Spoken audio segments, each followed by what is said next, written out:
Scott. Dad. You startled me. The feeling was mutual, I do assure you, Scott. Oh. Well, why didn't you tell me you were coming? It was really just sort of an impulse, sorry. I mean, you weren't really home anyway. You wouldn't have gotten my call. No, well. Anyway, how have you been? You are looking very well.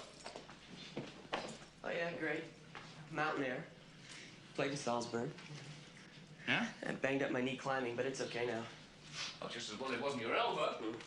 Difficult to play the violin with one hand. And how was Salzburg? I wish I could have seen you. Oh, terrific, great. Too bad you missed it. Yeah, I know. Well, it's pressure of business as usual, but I'll be there next term. Oh, somehow I doubt that. Even if you did get the chance, you'd probably just forget the schedule. Like you did the last time. Why are you angry with me? Have I done something wrong? Don't you remember anything about me? Aren't you wondering why I'm here now, when the new term started 4 weeks ago? Oh, geez. I'm sorry. Mm-hmm. You haven't quit, have you? No, don't worry about that. I didn't have to. They kicked me out. Why? I got into a beef with one of the conductors about how to attack music. He was making bad choices, Dad, cheap ones. Kicked me out 6 weeks ago, right after Salzburg. 6 weeks? Yeah. Oh, why didn't you tell anyone? I did, people I knew. Well, you didn't tell me. Aren't I people you know? You really want to know the truth? You seem so distant from me. Sometimes I feel closer to you when I write you a letter than when I'm standing here in person.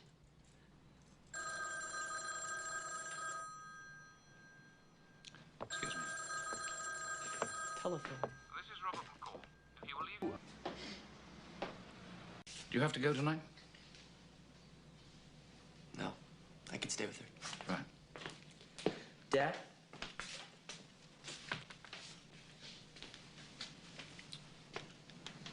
Did you really run that coup? Nobody ran it. That was the trouble. It was out of control from the start.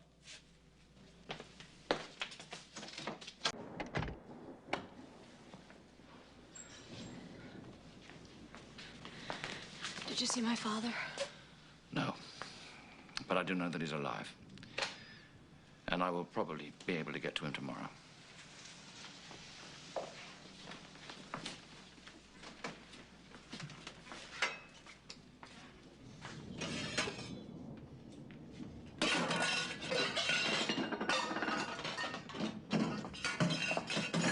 All right, come on. What's the matter with you? What is it?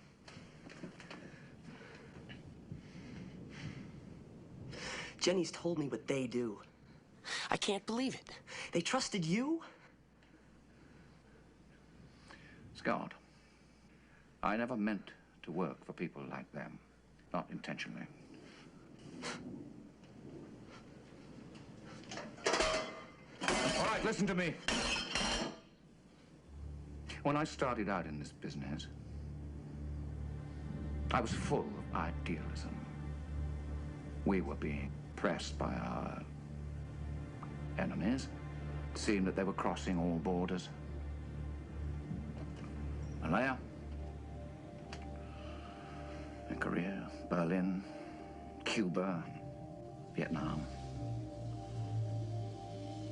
Do you know that somewhere in the world today there are helicopters dropping toys, mined, so the little rebel children blow their hands off. So you help murderers like us tease?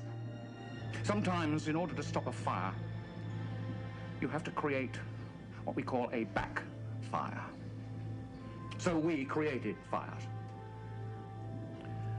And a lot of people were burned. Millions and millions of innocent people were burned. And finally, I couldn't take it anymore, so do you know what I did? I resigned. Illegally. Because I was bound by a very firm contract. But you still carry a gun, don't you? You still throw people up against the wall. Are you sure you quit? Or have you just found new excuses for the same old kicks?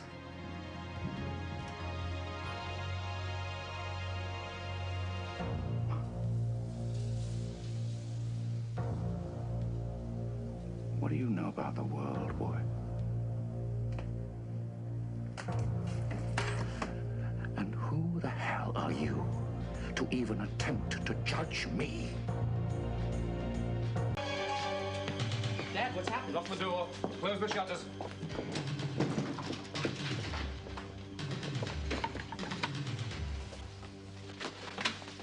Have you seen my father yet? Yes. He's all right.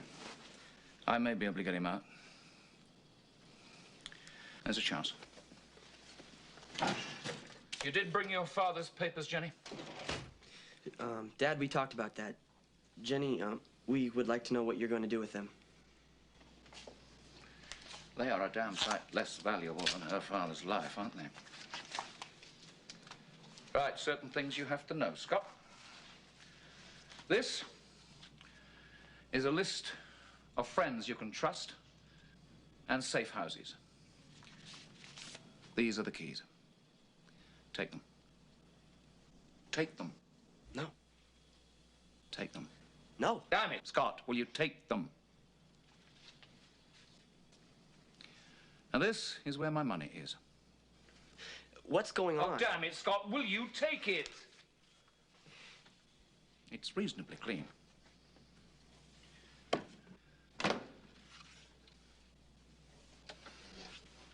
The agents, as good as I was, command very high fees. And of course, the smart ones parley them in the marketplace when they smell a crisis brewing. So you see, there is quite a lot of money.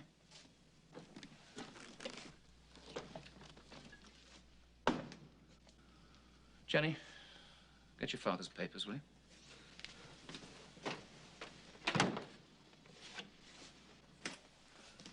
You don't think you're coming back? Dad? Stay here for another hour. If you haven't heard from me by then, run. Keep your wits about you, Scotty. And forget all the nonsense we've bickered about. I've always been very proud of you. And I've always cared for you very deeply. Just remember that. Thank you. Oh, no. Dad! I have to go. No more time, Scotty. Oh, God.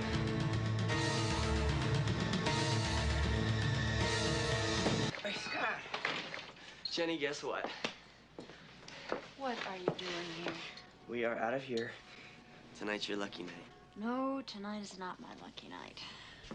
Go. Oh, thanks, Harry.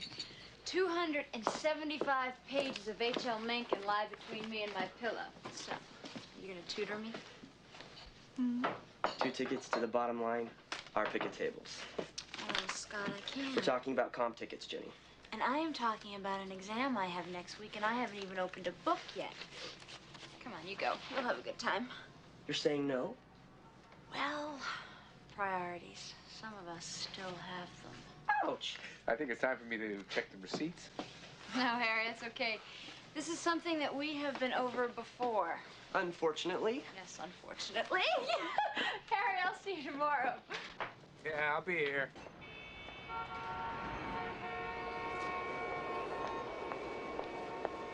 There's something newly sketched in the headstone.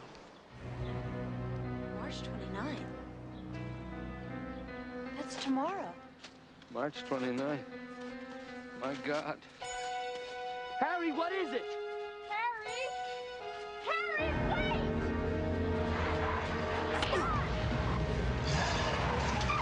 Now we're even, kid! Hey, leave me alone. What's going on here? Cut it out. Hey. No, I'm not going to... Hooray!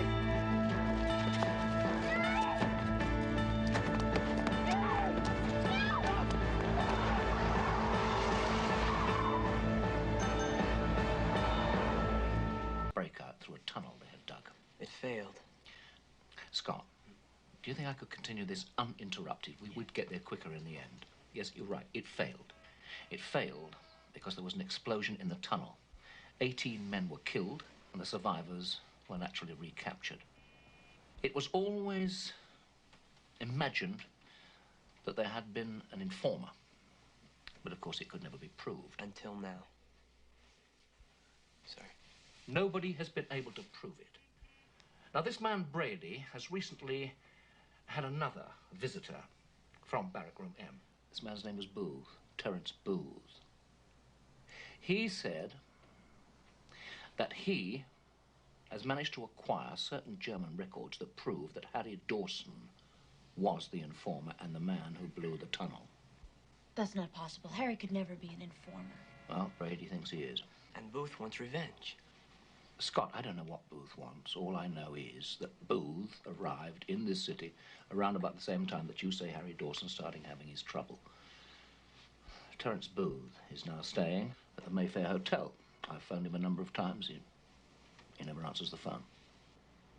Do you still want to continue playing detective? If it's gonna help Harry, yeah. All right. You keep calling this number. And if you get in touch with Mr. Booth, let me know. All right? Mm-hmm.